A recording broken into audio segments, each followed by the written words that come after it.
Imagine um oceano e você ali no oceano num barquinho tentando puxar as gotas com um conta-gotas para colocar dentro de uma garrafinha, por exemplo, e contar quantas gotas há naquele espaço do oceano onde você pode sugar com o seu conta-gotas. Você pode fazer isso, né? E você pode encher a garrafinha e dizer, olha, são 2.612 gotas que enchem essa garrafinha, logo eu posso calcular, de acordo com o tamanho do oceano, que aqui há mais ou menos não sei quantas gotas, e cada gota compõe o oceano. E se você retirou aquelas gotas, 2.000 e tantas gotas do oceano para encher a garrafinha, o oceano continua sendo oceano, e as gotas já se misturaram novamente, deixaram de ser gotas e se transformaram em parte do oceano que você carrega agora na garrafinha.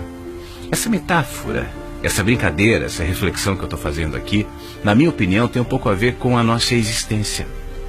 Porque quando eu me aquieto, e quando eu estou falando do me aquieto, eu estou dizendo eu calo a minha cultura, eu sou um cara branco, ocidental, latino-americano, enfim, eu tenho todas as minhas influências, eu vivo em 2015, tenho 41 anos, então tudo isso vai me compondo. Né? Tudo isso vai fazendo com que eu veja a vida a partir dessa perspectiva, desse ponto, dessa gotinha que eu chamo de Flávio. Mas isso não conta toda a história em relação à existência, à vida, ao universo. Poxa vida, o que eu sei da história a não ser o que os livros dizem, a não ser o que as pessoas contam, a não ser as minhas experiências pessoais, a minha história pessoal, mas o que houve antes de mim e o que haverá depois de mim, eu não sei.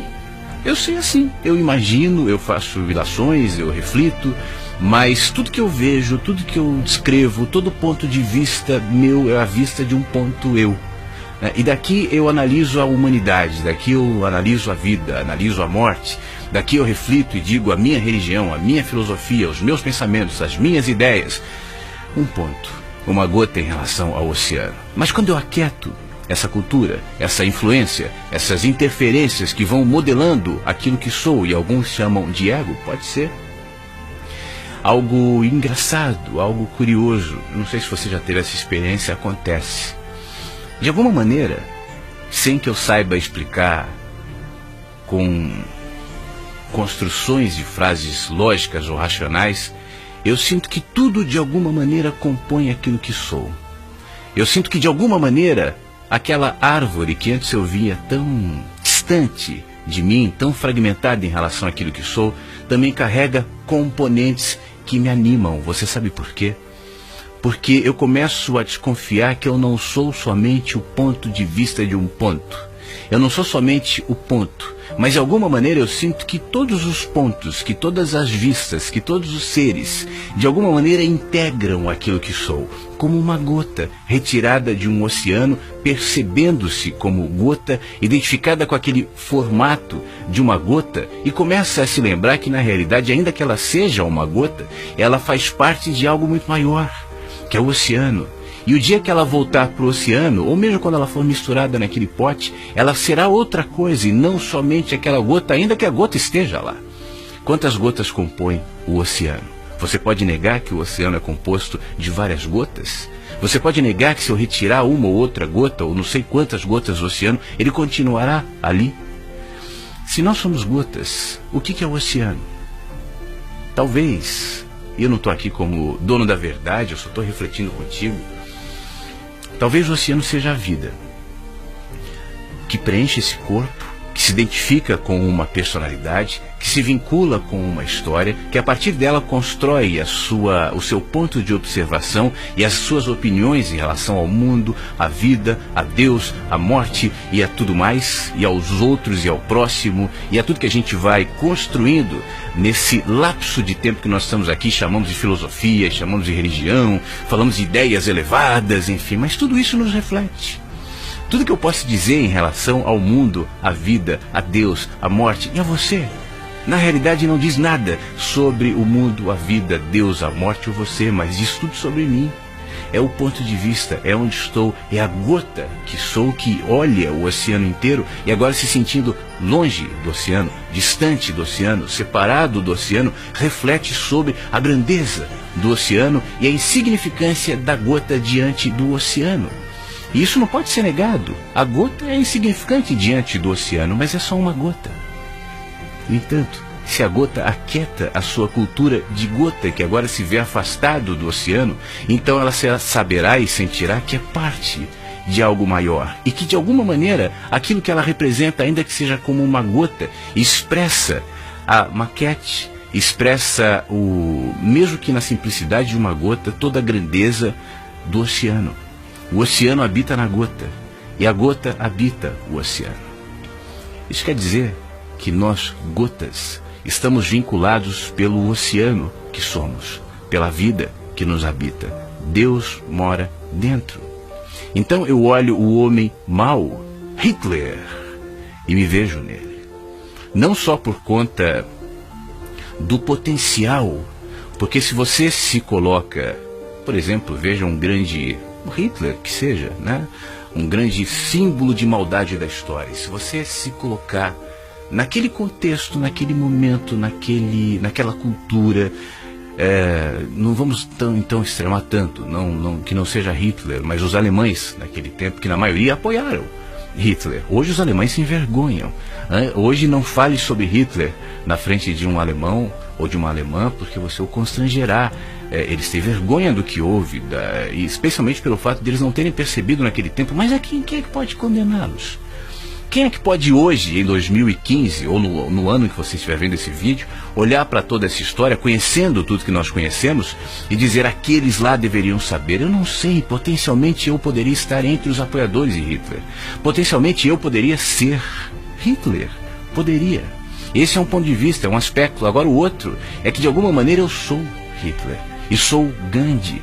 E sou Madre Teresa de Calcutá. E sou os piores e os melhores homens e mulheres que existiram nessa humanidade, nesse tempo, nessa história, porque além desse componente do oceano e da gotas, há uma outra questão aí, talvez nos ajude a refletir. Você sabe que o tempo é relativo, né? Isso já não é uma descoberta nova da ciência. Você sabe que o espaço é uma dimensão ligada ao tempo, não sabe? Pois é. Se o tempo é relativo, o espaço também é.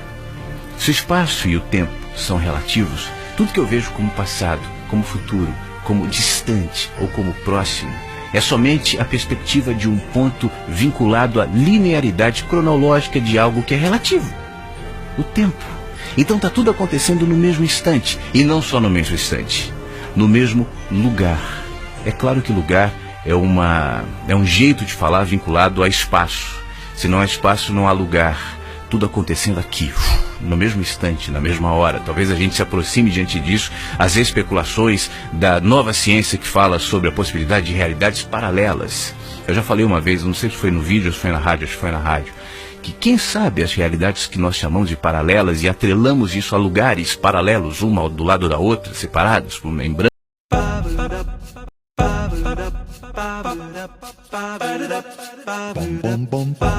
Imagine um oceano e você ali no oceano num barquinho tentando puxar as gotas com um conta-gotas para colocar dentro de uma garrafinha, por exemplo, e contar quantas gotas há naquele espaço do oceano onde você pode sugar com o seu conta-gotas.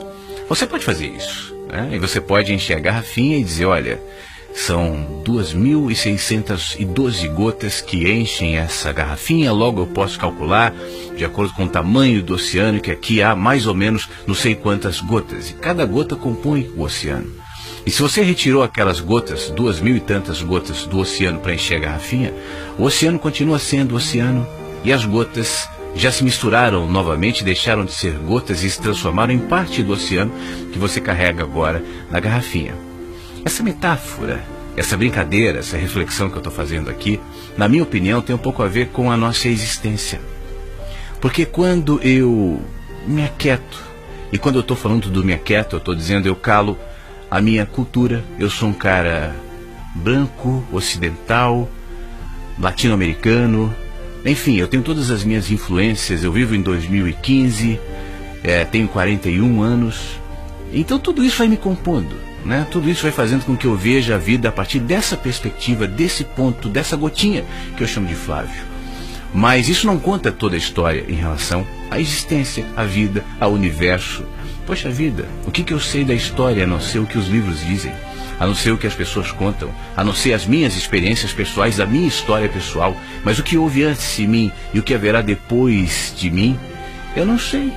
Eu sei assim, eu imagino, eu faço ilações, eu reflito, mas tudo que eu vejo, tudo que eu descrevo, todo ponto de vista meu é a vista de um ponto eu. E daqui eu analiso a humanidade, daqui eu analiso a vida, analiso a morte, daqui eu reflito e digo a minha religião, a minha filosofia, os meus pensamentos, as minhas ideias. Um ponto, uma gota em relação ao oceano. Mas quando eu aquieto essa cultura, essa influência, essas interferências que vão modelando aquilo que sou, e alguns chamam de ego, pode ser algo engraçado, algo curioso, não sei se você já teve essa experiência, acontece. De alguma maneira, sem que eu saiba explicar, com construções de frases lógicas ou racionais, eu sinto que tudo de alguma maneira compõe aquilo que sou. Eu sinto que de alguma maneira, aquela árvore que antes eu via tão distante de mim, tão fragmentada em relação àquilo que sou, também carrega componentes que me animam. Você sabe por quê?